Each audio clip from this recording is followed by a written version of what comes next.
Hanna Jubran, Grimesland, North Carolina. Title of my sculpture, In Motion. Deal with the motion and harmony of the universe, and that's why I utilize the circle and reflect the different orientation as well as the motion of and the cycle of the seasons in that respect. This sculpture made of steel and paint. You can see I have varieties of color in there. The paint takes the most time because definitely I dictate which color go in and which out, try to create contrast and to give the sculpture the maximum visibility in the park. I work on several pieces at the same time, so sometimes it takes a month or a little bit longer to create one piece. My second sculpture behind me here called Last Dance. It deals with the human emotion and with the balance and with the summer celebration. Two people dancing kind of a tango dance, kind of exciting, and that's what sculpture all about. And it does have that motion and that movement in terms of two forms interacting with each other, and you can see the center form spiraling energy between these two pieces. Yes, it depicts male, female, depends positive, negative, it depends on day and night, and that kind of relationship that I'm interested in. I'm aware the actual festivity during the summer in Clayton, and I thought this piece would be appropriate, and I'm glad they selected this piece specifically for this part. I hope that people will interact with the piece and they can feel the dance, that energy in it.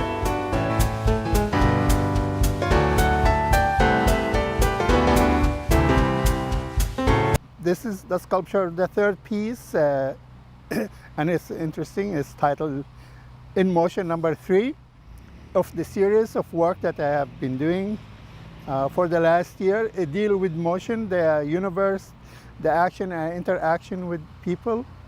And if you look at the sculpture in terms of its color, balance, and very harmonious, and the relationship between the circles to the curvilinear line to the straight edge that interact and intercept each other to create that dynamic movement.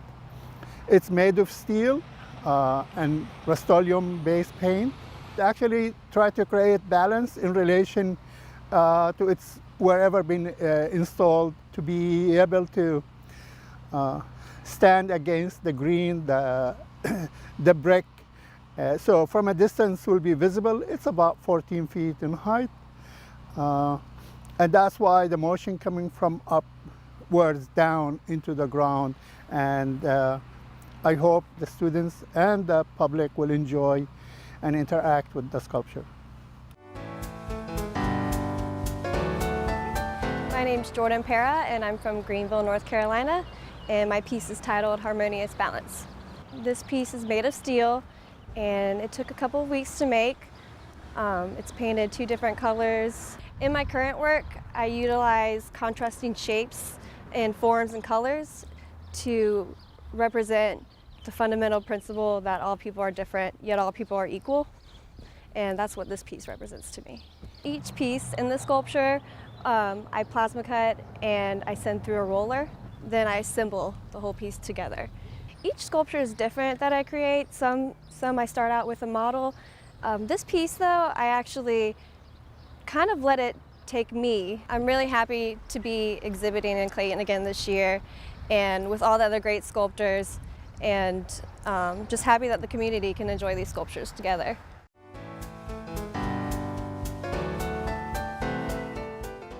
My name is Parah, and I'm from Greenville, North Carolina, and this piece is titled Fly Me to the Moon. This piece took about a month to make.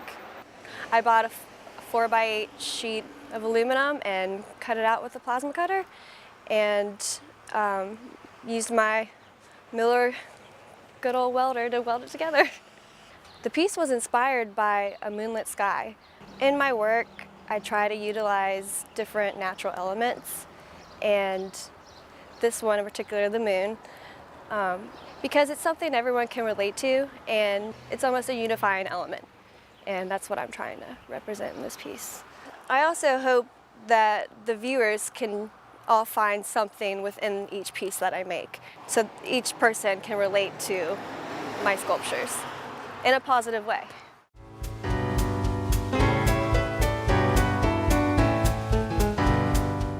I'm Cathy Perry. I'm from Chocowinity, North Carolina, and the piece is called Oasis. It's made out of just steel, and it took probably about a month because a lot of the pieces are hand formed and it was cold formed, so that takes a little longer. The dragonflies, I use that torch to actually cut out all the designs in the wings and the lace work. That's what I call lace work.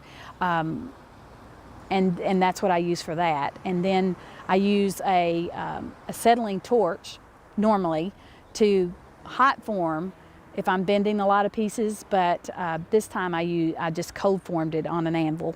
I love the wetlands and I love that type of area, and so I wanted to portray a piece, just a little moment of time in the wetlands, and so that's why I did the piece that I did. I was raised by a mother that loved gardening, and that was passed on to me, and so this is also a nod to her because she loved all things natural. So I'm trying to carry that on through my work.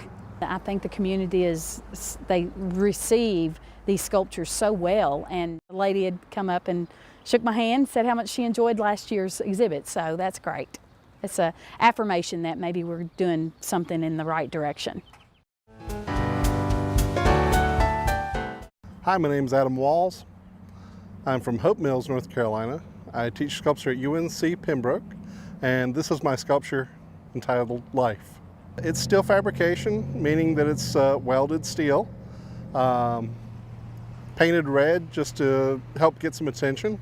Part of the inspiration for the piece was the generation of new life. It's sort of symbolic of, if you look at the female symbol and the male symbol, it actually has a male symbol inside the female. So it's sort of the idea of a mother carrying a male child. My wife and I have fostered with the intentions to adopt our first son, and I'm curious to see if my work changes from here, because my role has changed and I'm not the man hoping for a family, I'm a man with a family now. So I'm curious to see what changes come from that. Just honored to be back in the show again. Thank you. This is Tree. This is the second piece I was able to get in this year's exhibition, and obviously it's meant to be an abstraction of a tree. In this case, I've got birds placed at several different spots inside the sculpture. It's kind of a funny interplay for me because I know that birds love my sculptures. This one is kind of new. Most of the time I'm talking about myself and my artwork in some way. And this one, it's not so much about me as it is about sort of the environment in a way. The steel that I was working with was much more new and had a much slicker surface and didn't have any of the pitted rust stains or rust pitted surface that last year's piece did. It didn't have that kind of history to it, so I felt fine painting over it.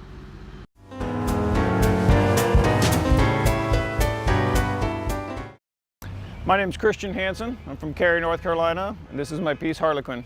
It was made over probably 5 months and started with some random scrap metal that was laying around that seemed like it should not go to waste, and I started building a form and then realized that the plan was without a plan really, so I started wrapping it in wire lath, and then it's coated in concrete, a technique called ferro cement.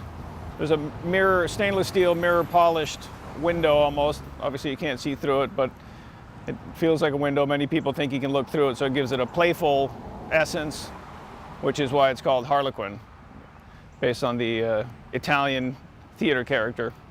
Public art is for the public. I think that's the main thing, that they can enjoy it and that it enhances the experience, creates some kind of thought or something for people, something a little bit out of the ordinary. And again, for the public is the main thing.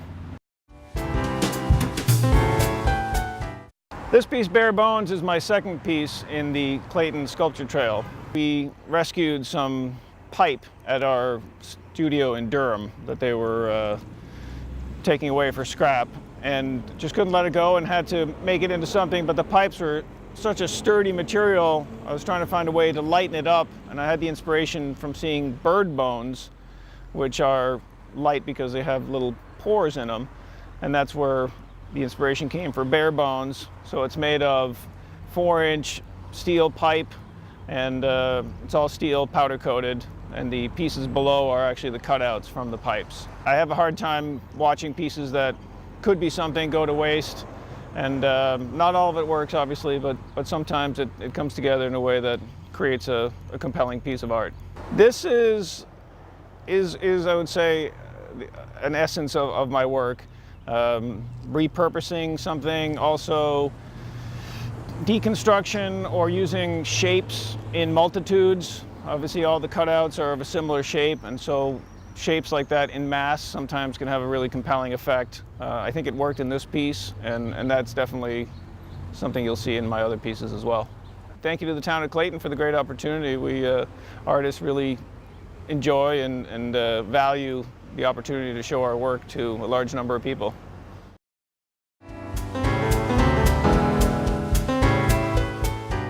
My name is Rudy Rudisill. I'm from Gastonia, North Carolina, and the name of this sculpture piece is Farmstead.